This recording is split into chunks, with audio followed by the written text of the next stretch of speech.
Whenever they played Truth or Dare, my boyfriend's childhood sweetheart, Clara would deliberately dare him to pull the same prank on me, and Ronan would always willingly play along. He would pretend to propose to me. The last time, I fell for it. I joyfully held out my hand, but a mechanism inside the ring snapped shut, and I cried out in pain. Ronan and Clara doubled over with laughter, ignoring my finger, which had been pinched purple. Afterward, Ronan pinned me against the wall and swore that this year he would give me a real proposal. So when his bodyguards brought me to the private club where we first met, I changed into an expensive white silk gown, styled my hair, and applied my most exquisite makeup. I even played the touching scene out in my head, imagining myself nodding and saying yes. But as I pushed open the door to the VIP room, my heart pounding, someone threw a full glass of deep red wine in my face. It streamed down my chin and onto my gown. A woman's laughter erupted from the crowd. "I told you Aurora would show up, didn't I? Ronan, you lose." Ronan walked over, looking resigned. He gently dabbed at my face with a napkin, his tone as soft as ever. "Dressed up just for me? Ashamed to ruin a good dress. Dared me to bet on whether you would have the guts to come to our turf tonight. I bet that you would. The wager was this: if you didn't, I'd propose tomorrow. If you came, we'd have to wait another year. Baby, since you showed up, I guess we can't get married this year." I looked into his eyes. After a long moment, I asked him, "Then do you remember what tomorrow is?"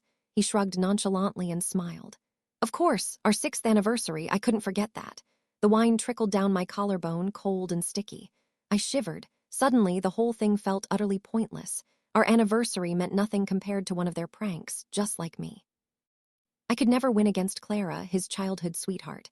I unclasped the simple silver bracelet, the one I'd worn for 6 years, from my wrist. "This is over. We're breaking up." The silver bracelet clattered on the cold marble floor. With that single clink, the whole room fell silent. Ronan's smile vanished, his brow furrowing. "Stop throwing a tantrum. It's just a dirty dress. I will help you out of it and wash it for you when we get back to the room. You know how Clara is. She's been like this since we were kids, and her games used to be much wilder. She was actually going easy on you today. You usually don't have the nerve to set foot on our turf. Now that you're finally here, don't make my men think my woman doesn't know her place." Leaned against the card table, pouting. "Aurora, it was just a simple game. If you can't take a joke, I just won't tease you anymore. What's the point of threatening Ronan with a breakup over every little thing?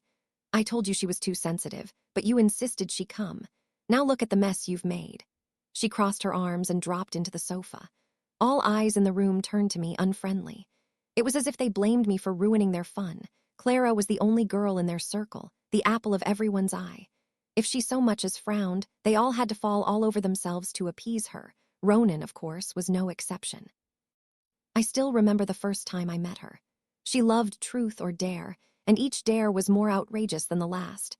Other people's punishments were to go pick a fight with some punk on the street. When it was my turn, she ordered me to act out our favorite sexual position with Ronan in front of everyone. I only whispered that the dare was crass, and Clara immediately stormed out, red-eyed, slamming the door behind her. The mood in the room soured instantly, and they all rushed out after her, with Ronan leading the pack. That dinner, which was supposed to be my formal introduction to the family, ended with me sitting all alone at the long table.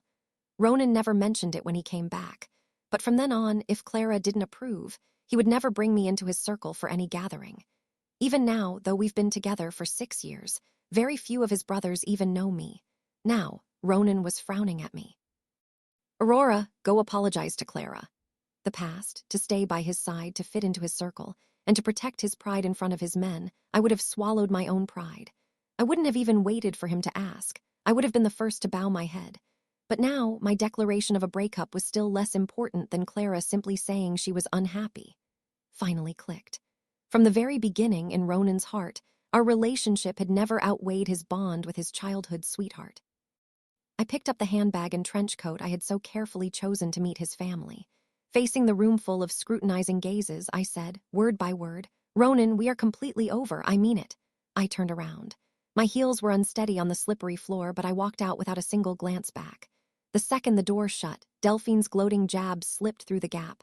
"Aren't you going to run after that little pet of yours?" Lucian let out a scornful snort. "She just wants attention."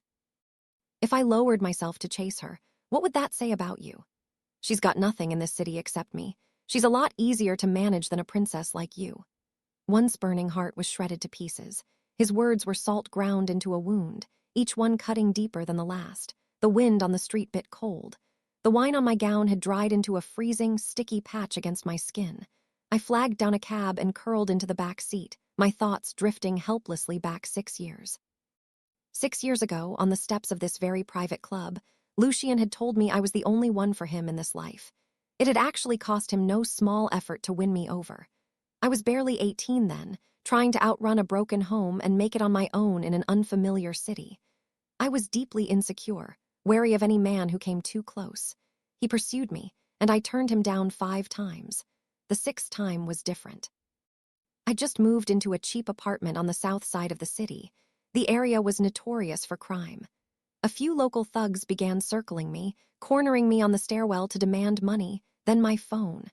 Before long, they started leering at me. That was when Lucian appeared. The thugs drew knives. He took one for me, a long gash slicing from his elbow down to his wrist. Blood dripped off his fingertips onto the ground. Later, in the emergency room, while a nurse cleaned his wound, he looked at me with red-rimmed eyes. "Can't you stop being so stubborn and just let someone protect you?" Me, for example. I'll admit it, my heart melted entirely. In that instant, I believed I'd finally found a harbor where I could drop anchor and rest my drifting life.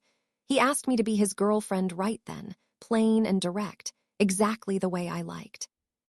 After I nodded, this man with his ruthless reputation swept me up in his arms, so giddy he nearly toppled us both over. But back then, held against him, I wasn't afraid in the least. The moon was full that night. His promise of love and companionship gave me every ounce of courage I needed and became the whole of my hopes. But now, I laughed at my own foolishness. The car pulled up outside my apartment building. The warmth of the memory crashed against the cold of reality, and I started to shake. I went up, opened my laptop, and clicked on the resignation letter I'd left as a draft for days. The cursor hung over send. I drew a deep breath and clicked. Severing the past, it turned out, took nothing more than a few keystrokes. "You see, Lucian, I'm not so easy to manage after all. But from now on, you won't have to bother. My flight out was booked for next week, which didn't give me much time." Back inside the apartment, I took a quick shower to scrub off the reek of red wine, then started packing. I'd never owned much to begin with, and everything I had fit into 2 suitcases. At 2 in the morning, just as I zipped the last bag and was about to head for a hotel, the front door swung open. Lucian walked in, half dragging a dead-drunk Delphine. She hung over his shoulder, mumbling about wanting fruit. "Lucian, I want one of those fruit platters, the kind cut into little rabbit shapes."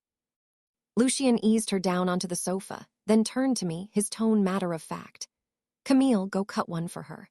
I went still. He had forgotten. When we'd first gotten together, he came home from a party and was violently sick in the bathroom. Worried, I got up in the dead of night to peel an apple for him, and the blade nicked a shallow cut across my finger. He bolted out of the bathroom and saw it. The color drained from his face, his drunkenness gone in an instant. He pressed down on the cut to stop the bleeding, his voice shaking as he apologized again and again. The next day, he locked every knife, peeler, and pair of scissors in the kitchen inside a safe. He'd kissed my fingertips and sworn that from then on he would be the one to cut fruit in our home, that I was never to touch a knife again. In all these years, I really hadn't. Even now, beside my dinner plate, there was a custom-made sterling silver butter knife he'd ordered just for me. The most absurd part was the small wooden plaque he'd made himself, still hanging on the kitchen door. It read, "Kitchen off-limits to Camille." I tore the plaque off the door and threw it in the trash. And now he was telling me to go cut a fruit platter for another woman. Vows are the most ridiculous things in this world. "If you want some, cut it yourself," I said, my face a blank mask. I snapped the suitcase shut, pulled up the handle, and turned for the door. "I'm leaving." Only then did he register the 2 suitcases, his face darkened, and in a few quick strides he planted himself in the doorway. "All right, Camille, enough. You've made your point." "Are you seriously packing? I already told you it was just a game." He reached out and seized my wrist, his grip tight, pinning me against the door. His breath, sour with alcohol, fell against my ear, carrying that familiar, possessive control he was so used to wielding over me. "Camille, don't play these childish games." He was sure I was still sulking over what had happened tonight. "I know you want to settle down, so do I next year." "We'll definitely get married next year, all right?" I stared at him. and in his eyes, still waiting for me to soften, I saw the reflection of my last 6 years. I lifted my hand and slapped him across the face. "Lucian, haven't I made it clear we're broken up, and I will never, ever marry you?" The slap rang out across the room. At the sound, Delphine jolted upright from the sofa. She lurched over and backhanded me across the face, the blow snapping my head to the side. "Who the hell do you think you are? You think you can just hit Lucian whenever you feel like it? You ought to take a good look at yourself and figure out what you're worth." Cheek flared instantly. On instinct, I raised my hand to hit back, but Lucian caught my wrist and shoved me violently to the side. My lower back smashed into the doorknob. A sharp pain shot up my spine and into my skull, and I sucked in a hard breath. And the very first thing he did was pull Delphine into his arms. "She's drunk." "Why are you starting a fight with her?" "Camille, just go outside and cool down." He didn't even glance at me, his hand patting Delphine's back in a steady rhythm. "Even drunk, she still got you trying to play the hero." I stared at him, stunned. I watched that careless expression as if I were nothing but an irrelevant outsider, not even worth a second look after being slapped. Delphine sobbed into his chest, her shoulders quivering with perfectly timed little tremors. Lucian murmured to her, his voice soft, the way you'd coax a frightened kitten. Every bit of his tenderness was saved for her. From start to finish, he never once asked whether I was hurt. I hauled myself upright by the doorknob, the spot on my lower back numb with pain. I didn't say a single word more. I just grabbed my suitcase and walked out alone. In the few dozen seconds the elevator took to descend, I started leaving the group chats from Lucian's circle, deleting them one after another. Apart from the pointless prank messages, most were colleagues asking why I hadn't clocked in, or gossiping and teasing me about whether I was already wearing an engagement ring. My heart felt squeezed in a vice, a wave of grief rolling over me. I sent one blanket reply. "We broke up." A bone-deep exhaustion settled over me at once. The notification chimes kept ringing. Some in the group took it for a post-party joke. Others gasped in disbelief, even warning me not to make trouble just because I hadn't gotten a proposal ring. After all, to outsiders, Lucian always wore a calm, elegant front, a man who could master any situation. A seemingly flawless lover. But what they couldn't see was this. This same man would charter a yacht to stage a fake romantic proposal. Also, Delphine could have the thrill of pressing a loaded Browning to my temple. For our 5th anniversary, he'd knelt before me with a rigged ring Delphine had handed him. A ring with a hidden blade that sent me to the clinic for emergency treatment that night, nearly cutting through the nerves in my right index finger. He truly did have the power to handle anything, but the person he protected and shielded was never me. In the past, I'd always lied to myself, filtering these moments out, desperately insisting that as long as Delphine wasn't involved, he was passionate and generous with me behind closed doors. Only now, with a clear head, did I see the truth. A relationship like this, even if it ended in marriage, would never survive. I pulled my lips into a bitter smile, but out of habit my fingers swiped open my social media feed. Delphine had posted a new update. A 9-photo grid. At an underground shooting range, she stood in a black bodysuit holding a gun, Lucian behind her, his hand over hers, helping her adjust her stance. The next shot was from a private poker game, chips stacked high, with her seated against Lucian's leg, smiling without a care in the world. The caption read, "Best day ever," were places I had once mentioned wanting to go. Each time, he would smile and stroke my hair, saying those places were too rough, not the right setting for a girl like me. He said he didn't want me tainted by that kind of atmosphere.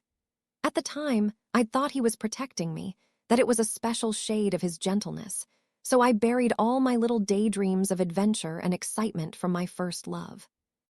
It was only now, seeing the wild, easy smile on his face as he held a cigar between his lips, that I understood it wasn't that I was unsuited to it. It was that he already had someone better suited to keep him company. The comments below were a flood of a match made in heaven. In that circle had liked the post, the count several times higher than the day we'd first announced our relationship. I was about to lock my screen when a new message popped up. It was from Lucian. "Overthink it." I just took her out to clear her head. "Come back when you've cooled off. She says she wants to apologize to you in person." Brow furrowed. I was just about to type "no need." A package delivery notification slid across the top of my screen. The delivery address was our apartment. I stared at the line of text for a moment, deciding that some things were better said face to face. And the key. I should give that back to him too. It had been 6 years. A clean break was more dignified for everyone. I changed my clothes, fixed my hair, and took a cab over. The door was unlocked. But the instant I pushed it open, a pungent, chemical-smelling liquid sprayed straight into my face, so acrid that tears sprang to my eyes at once. Surprise, the party's not over. I've been dying to wash that cheap perfume stink off you. Before I could even get my eyes open, Delphine lunged at me. She had a spray bottle in her hand, aimed right at my face, her smile pure venom. A burning pain began spreading across my skin, sharper by the second. It came tangled with a searing, maddening itch, as if a million venomous ants were chewing into my bones. The pain was so violent it felt like the skin was being peeled clean off my face. I shoved her off with every bit of strength I had. My hand went instinctively to claw at my face, but the lightest touch sent a wave of skin-crawling agony through me. Cough, cough, my face. What was that? Lucian came charging out of the bedroom and froze the moment he saw me. He grabbed Delphine's wrist, his voice cutting with fury. You said you were only going to switch out her perfume. How did her face end up reacting like this? What the hell were you trying to do? Delphine wrenched her hand loose, her face flushed, her lips trembling. I don't know, I just grabbed a random bottle. How was I supposed to know she'd be this delicate? Besides, you were the one griping a few days ago about how much you hated her boring perfume. You practically gave me the green light. The volatile chemical set my whole body shaking, my skin going numb. My windpipe was swelling fast, turning every breath into something like swallowing razor blades. You were ready to make her apologize to me. Lucian, you don't even deserve the dignity of a clean break. I braced myself against the wall, trying to make it to the bathroom to wash my face. But after just 2 steps, my vision went black. The last thing I heard before consciousness slipped away was his panicked voice calling my name, exactly the way it had 6 years ago when I'd cut my finger. Camille, Camille, don't scare me. When I opened my eyes again, it was evening. The air hung thick with the heavy smell of medical alcohol. The pain across my face and neck was still fierce enough to make me wish for death. I dimly recalled hearing the doctor say, as I was being carried in, that I'd suffered a severe allergic reaction to the chemical. The skin along my jaw and right cheek was badly blistered and inflamed, and it would take a long stretch of time and treatment to heal fully. My faint gasp drew Lucian, who was sitting in the shadows. Camille, you're finally awake. You scared me half to death. The doctor said you were exposed to a highly acidic chemical and went into anaphylactic shock. Leaned in closer, his voice low. Delphine really did want to apologize. You know, she's been spoiled since she was little. She's arrogant, but she absolutely didn't do it on purpose. Stop being difficult. Whatever you want, jewelry, a sports car, just name it. I looked at him. While he eagerly defended her, he never once asked whether I was in pain, never mentioned how much I'd suffer through the recovery. It didn't even cross his mind how unbearable it was to endure this burning, or how hard it would be to live with my swollen, ruined face. Everything out of his mouth was meant to clear his precious childhood sweetheart. His words, his heart, both brimful of her. The tears started falling then, making the inflamed skin on my face burn with an unbearable sting. But in that moment, I couldn't tell which hurt more, my body or my heart. Not angry, I heard myself say. I just regret it. I should never have said yes to you back then. His body went rigid. He opened his mouth to say something, but his phone lit up on the side table. He glanced down. Out of the corner of my eye, I saw it was a call from his family's Dawn. The emotion on his face vanished, replaced by that calm, controlled expression I knew so well. I'm going to take this outside. You rest. I'll be right back. He strode out of the room. I watched his retreating back and, with a courage I didn't know I had, threw off the covers, pulled out my IV, and followed him on bare feet. In a dim corner of the hallway, I saw him standing with Delphine, who leaned against the wall, smoking. Drop the act. She's awake. Once she's done with her little drama, it'll all blow over. She's always like this. Blew a smoke ring, her face without a trace of guilt. She can't even take a little excitement. What if she ever found out that you chasing her wasn't some love-at-first-sight nonsense, that it was only because you lost a game of truth or dare to me that year? That anniversary she's so obsessed with, it was just the deadline on our bet. She'd lose her mind completely if she knew all that, wouldn't she? Lucian's expression hardened, and he snatched the cigarette from her hand. Shut up. You'd better bury that story and take it to your grave. In that instant, a roar swelled in my ears. I couldn't hear anything but a constant, high-pitched ringing. I sagged against the wall, my legs giving out as if my bones were being drawn out of me one by one. I could barely stay on my feet. Everything that had lodged in my heart for years, all the things I could never make sense of, now had an answer. Why he always chose her over me. Why he claimed to love me so much, yet let her hurt me every single time. I'd thought he was a man of loyalty and honor, devoted to his family, maybe just missing a sense of boundaries. I had never dared to imagine that from the very first second we met, everything he'd given me was a lie. Even that night I'd believed was my salvation.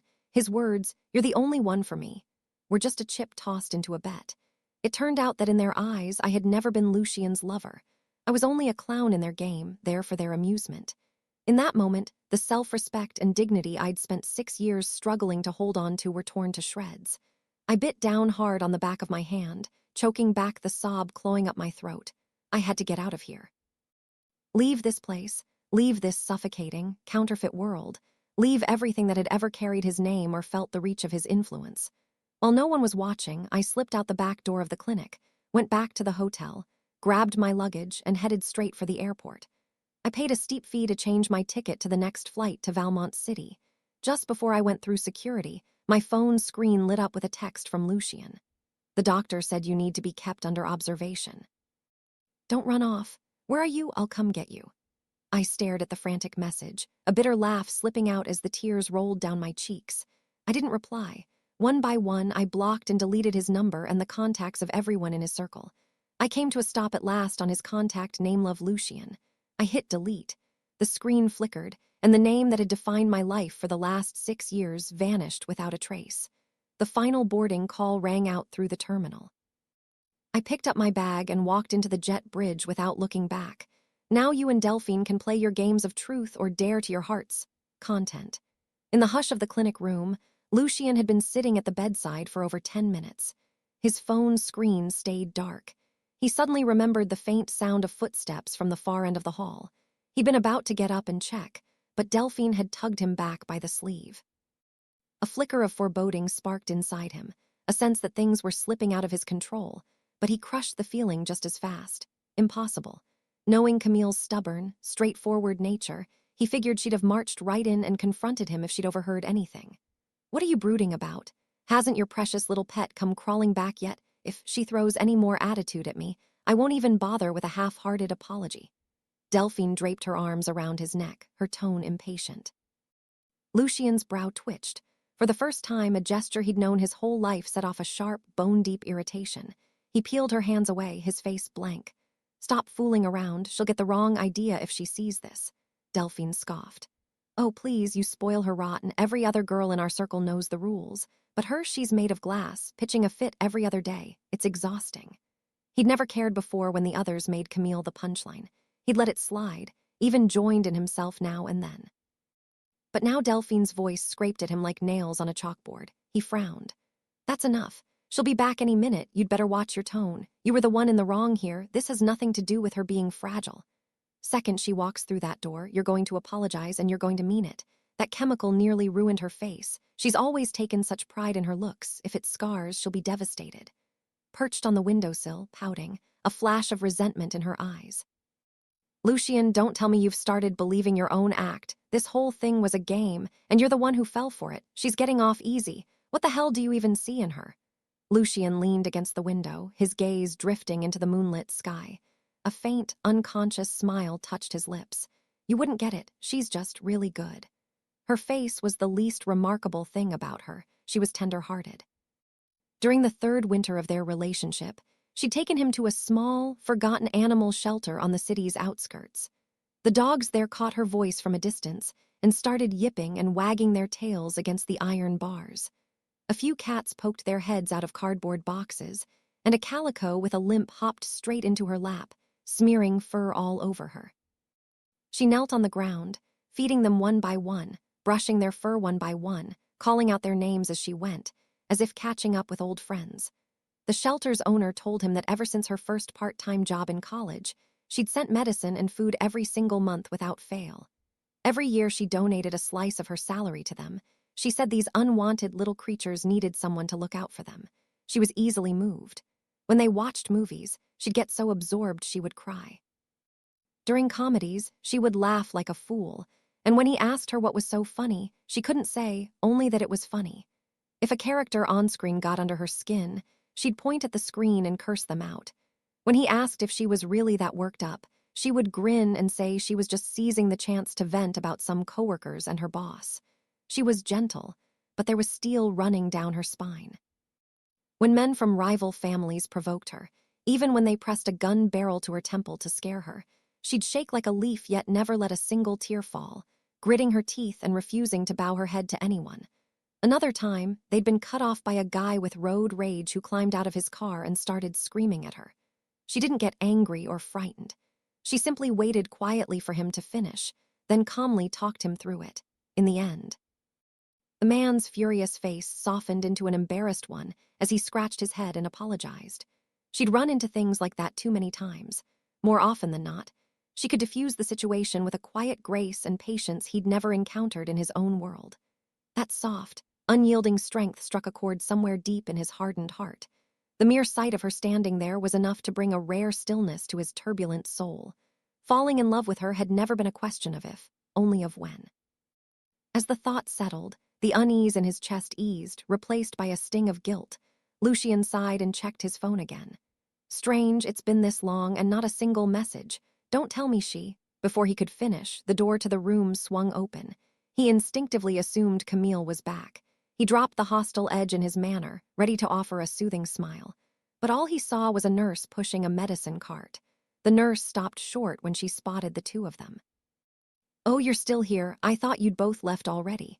Every muscle in Lucian's body went taut. "Left. My girlfriend hasn't come back. We haven't gone anywhere." The nurse looked at him, puzzled and a little wary. "I saw her follow you into the fire escape earlier. When she came back, she filled out the discharge papers in tears. She's already left the hospital." For one heartbeat, every sound in the world seemed to switch off. The blood drained out of his face. "Discharged? Is this some kind of joke? She only just woke up. There's no way she walked out on her own. Are you certain you're talking about the right patient?" The nurse knitted her brow and leafed through the chart in her hand. "There's no mistake. Camille, that's the name written here. You really didn't know your own girlfriend had checked out. The two of you must have had quite the blow-up. No surprise she was crying the way she was." She let out a sigh, tucked the chart against her side, and turned to go. Lucian stood rooted where he was. He had never realized his own legs could turn this useless, barely able to keep him upright. A cold sweat filmed his palms. Hands shaking, he dragged out his phone and dialed Camille's number.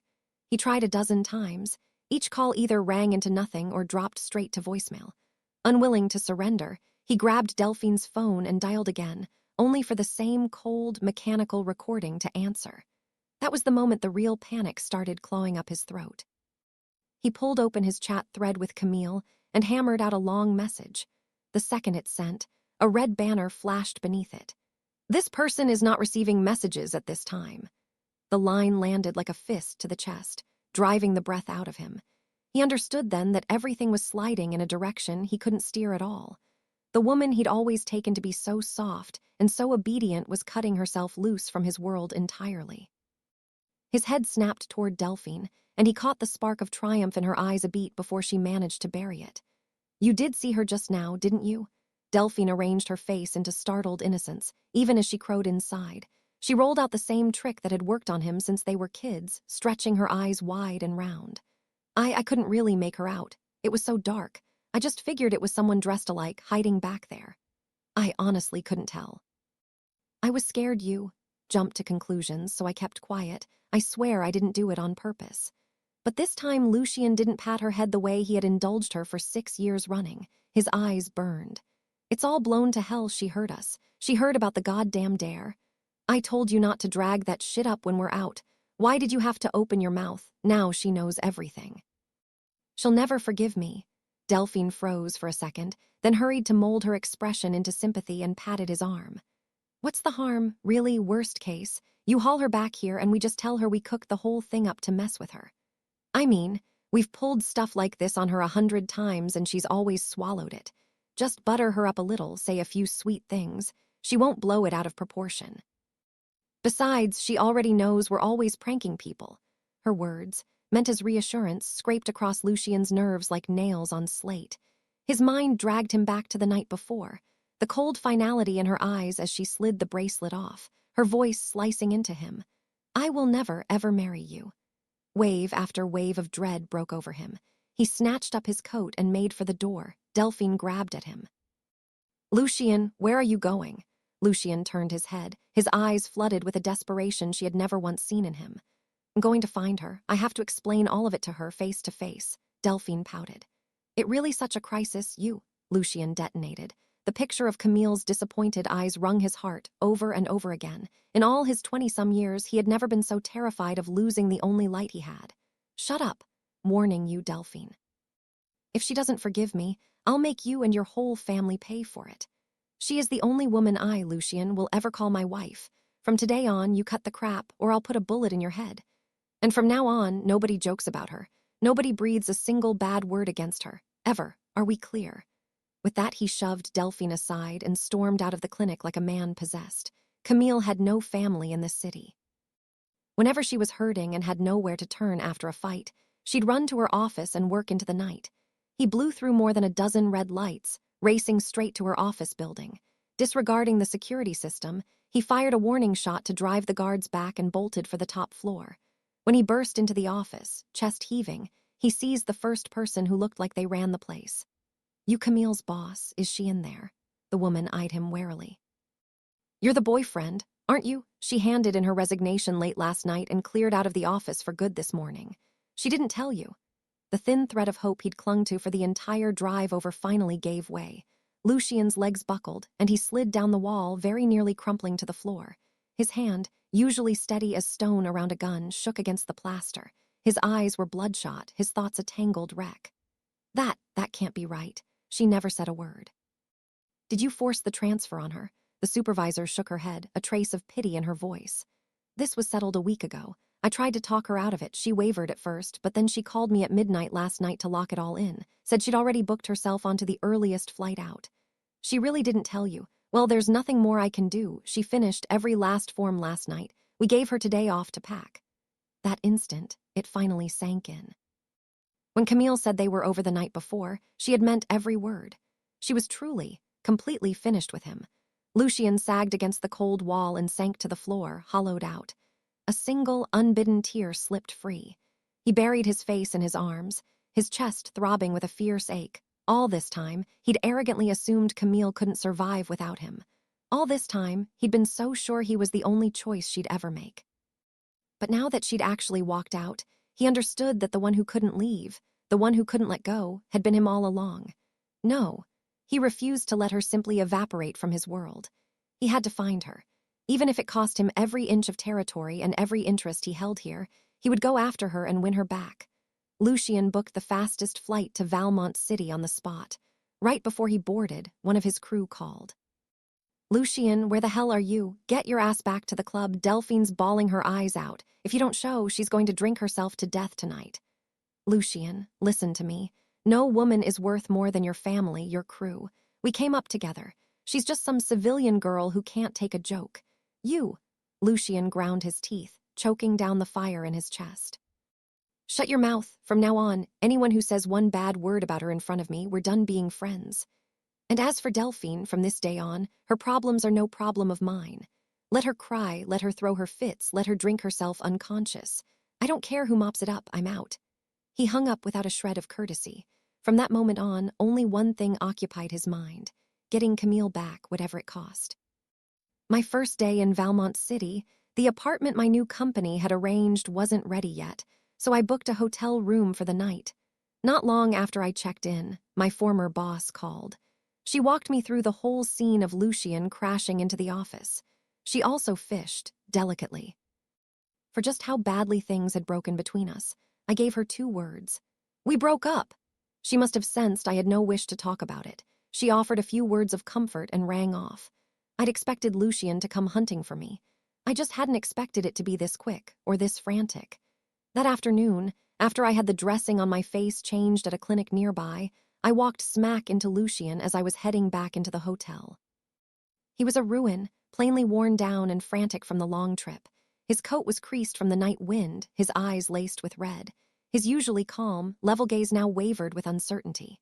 Camille, why didn't you tell me? Looking at his cautious face, I suddenly found it a little absurd. Because we've already broken up. I'm under no obligation to report my movements to an ex-boyfriend. I turned aside, wanting nothing more than to get clear of him fast. My wrist was caught in his rough, scalding grip. I didn't agree to it. I don't agree to breaking up, we're still together. I thought we would always. I cut across him. Did you think I was playing hard to get or throwing a fit to get a ring on my finger? Let me guess. In your arrogant little world, I'm just some girl with no family, no connections, easy to manage. So whatever I said, however broken or hurt I was, none of it ever truly mattered to you. The color washed out of his handsome face. His dry lips opened and closed, his pupils crowded with a smothered panic. That's not it, I just. Looking back over the years, I thought I didn't realize had become his all-purpose formula for soothing me. Every time his dark world wounded me, he'd run this script, fold it together with a burning kiss, and dull the pain in me. I used to be naive enough to believe that as long as he was willing to hand me shelter and tenderness, I needn't go digging up the ugly truths. But once the foundation lay bare, those words turned hollow, mechanical, so cheap they were unbearable to hear. And right along with them, my 6 years of unconditional love and devotion felt just as cheap. I wrenched my hand out of his grasp. That's enough, Lucian. The moment I learned our whole relationship was built on a lie, what you think stopped meaning anything. Only thing you need to hold on to now is this. As of last night, we are finished. His eyes began to redden. I'll never let you go. I'd die before I'd break up with you. Camille, I was a bastard, but that game was 6 years ago. I really did fall for you. What I feel for you is real. A bad beginning doesn't mean we can't have a good ending. You said that to me yourself. Maybe this is fate. Maybe we were always meant to find our way to each other, one way or another. I shook my head. But my fate would never include a man who brought me nothing but lies, humiliation, and pain. Do you understand that? He stood there, stunned, as tears spilled down his cheeks without warning. In all our years together, I had almost never seen him cry. They say a man's tears are a woman's undoing. But watching him weep, I felt nothing at all. Maybe because a crocodile's tears are false by nature, tears from a man like him, someone who treats other people's hearts like disposable toys, are worth nothing. I turned and walked off, dissolving into the crowd on the street. The next morning, HR at my new company let me know the apartment was ready and I could move in whenever I liked. I called a taxi right away to head over. The reason was simple. Lucian's black SUV had sat parked downstairs the entire night. Even after round of negotiating from hotel security and the front desk, he wouldn't check in, and he wouldn't move the car. He just waited there, mulish, leaning against the car door for a few minutes, rest only when exhaustion finally won out over him. As the sky was barely starting to pale, I walked out of the lobby, dragging my suitcase, and looked up to find him standing at the entrance. He had a shattered, drained look to him. In a single night, his strong jaw had filled in with dark stubble. The scene was a perfect echo of when he'd been desperately courting me, a mirror image of the way he'd stubbornly refused to leave after I turned him down. That time, after I'd rejected him for the 4th time, he wouldn't quit my street, standing downstairs the whole night. The next day he caught a cold. His fever climbing to 102, he sent me pitiful pictures of himself hooked up to an IV drip, all so I'd feel sorry for him and come sit with him at the hospital for half a day. Now he gripped the collar of his coat, shivering faintly in the morning dew. Camille, are you really just going to walk off and leave me here? I marched ahead with my suitcase and paid him no mind, but he dogged my heels, spilling his heart out onto the pavement. I was alone all night, thinking, I know you're angry that I always let Delphine bully you. It won't happen again. I was careless. It was my fault. Draw a line with her, keep my distance. Just give me one chance. I'm not asking you to forgive me. Just don't turn me away. Thud. His words broke off mid-sentence. Behind me, I heard him hiss in pain, then the alarmed shouts of a security guard. My God, sir, that's a nasty fall. In the reflection of a parked car's side mirror, I saw that he must have lunged to stop me and lost his footing, pitching hard onto the rough asphalt. I finally stopped and turned around. The left side of his face was scraped raw, his lip was swollen, his palm was bleeding. It wasn't so far off from the injuries on my own face. It was actually rather funny now that I thought about it. Does it hurt? His eyes brimmed over, a flicker of some inexpressible grievance in his gaze. But I didn't panic and I didn't soften the way I once would have. I only gave a faint smile. If it hurts, then let it hurt. The pain I felt yesterday and the day before and every single second you let your friends treat me like a punchline, that was 100 times worse than this. Don't flatter yourself, Lucian. You're not careless. You're calculating. You know exactly when I'm at my breaking point, and that's always the moment you choose to play the victim just to keep me hooked on that worthless love of yours. Only feel regret when you're on the verge of losing something. The rest of the time, you savor it. You savor watching me suffer for you, grieve for you, chase after you. A man like you doesn't deserve another chance. We're done. Taxi I'd called rolled up right in front of me. I pulled the door open and climbed in without lifting my eyes again. Driver, let's go, quickly. The engine growled to life. Behind me, his cries faded from deafening to thin until they vanished around the corner. My world was finally quiet once more. The pace of my new job was relentless, and I had to pour hours into catching up on industry knowledge. Most of my days ran out in the office, buried in documents and case law. Once I moved into the apartment, I hardly went out at all. As a result, a whole month passed before I laid eyes on Lucian again. I only heard, here and there from colleagues, that every Friday at dusk a man would take the window seat of the coffee shop downstairs, from 5 o'clock until closing, just quietly watching the entrance to our company building. I still had no love for cooking, but there was a sandwich shop downstairs from the office that I adored. I was still afraid to sleep alone, but my new apartment came with a top-of-the-line security system. The company even ran tactical self-defense classes on our monthly team-building days, teaching us how to handle danger. And so, one by one, all the insecurities I once believed only a relationship could quiet were softly dissolving away, in a new city and a new life. If only I'd found the nerve to leave him sooner, this peaceful life might have been mine a long time ago. A few months on, during a long holiday, a handful of warm-hearted colleagues, tired of seeing me forever shut in my room studying, insisted on driving me out to the beach. As I was leaving that day, I ran into Lucian by chance. He was just stepping out of the corner coffee shop across from our office building. Only then did it vaguely come back to me that a colleague had mentioned, in passing, that Lucian had relocated part of his family's operations to Valmont City. At the time, I'd been deep in a naughty file, and the words hadn't even registered. When our eyes met across the street, the old, suffocating tug of infatuation had gone. He looked at me with a trace of guilt. "Your face, has it all healed?" I nodded politely and was about to answer when a colleague beside me looped her arm through mine. "Come on, let's go. We've still got to swing by the supermarket and stock up on road trip snacks."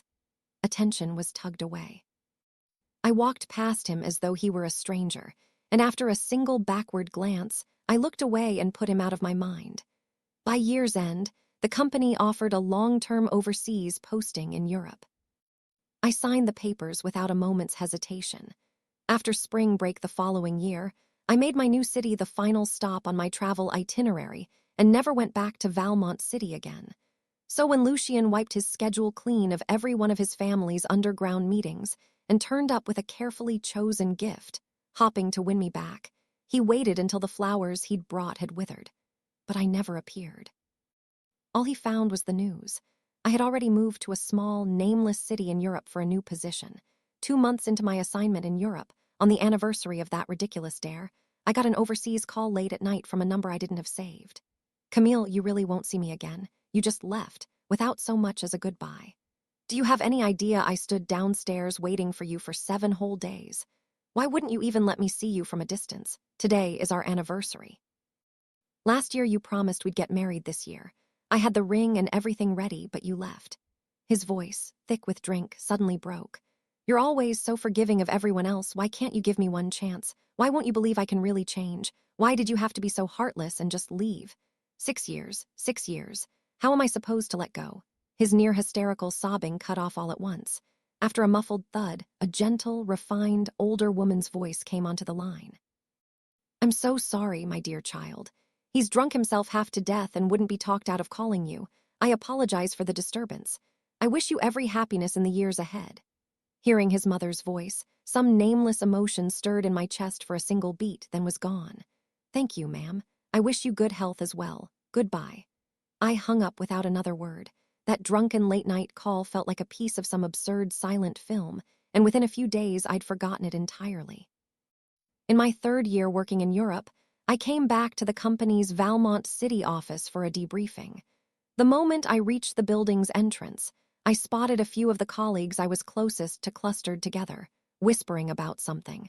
When they caught sight of me coming, Their faces instantly shifted into teasing grins. All right, out with it. When did this happen? You hid it so well. Exactly. We're not your sisters anymore. I'm still waiting to wear my bridesmaid dress. I shook my head with a small, amused smile.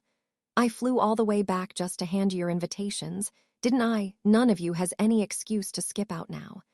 They gleefully snatched up the red invitations with their gold-embossed lettering. They burst into chatter all at once, badgering me for details about my fiancé, kicking up such a racket I couldn't get a word in edgewise, until a familiar yet distant voice came from behind me. Every bit of laughter died. I turned and met Lucian's dull, lifeless eyes. You're getting married. He wore a cheap, threadbare jacket, the fire and arrogance of his younger days snuffed out. He seemed somehow smaller, his whole presence giving off nothing but a bleak, worn-down exhaustion. I paused a beat, then smiled and nodded. You're welcome to come have a drink if you're free. Stood there rigid for a long, long time, long enough to watch me finish chatting with my friends and wave them goodbye. Only as I was turning to leave did he speak again, his voice cautious behind me. This man, is he good to you? I didn't look back. Facing the brilliant sunlight overhead, my smile was one of genuine peace. Very good. Air held silent for a very long time, so long I thought he'd already turned and gone. Then his hoarse voice reached me from behind. I wish you happiness. I turned my head and smiled at him. Thank you. I hope you find your own peace, too. Sky was very blue. The past was a far-off cloud, already faded into the horizon, and my future was walking toward me right now, smiling and waving. If you enjoyed this video, give it a thumbs up and subscribe so you won't miss the next one.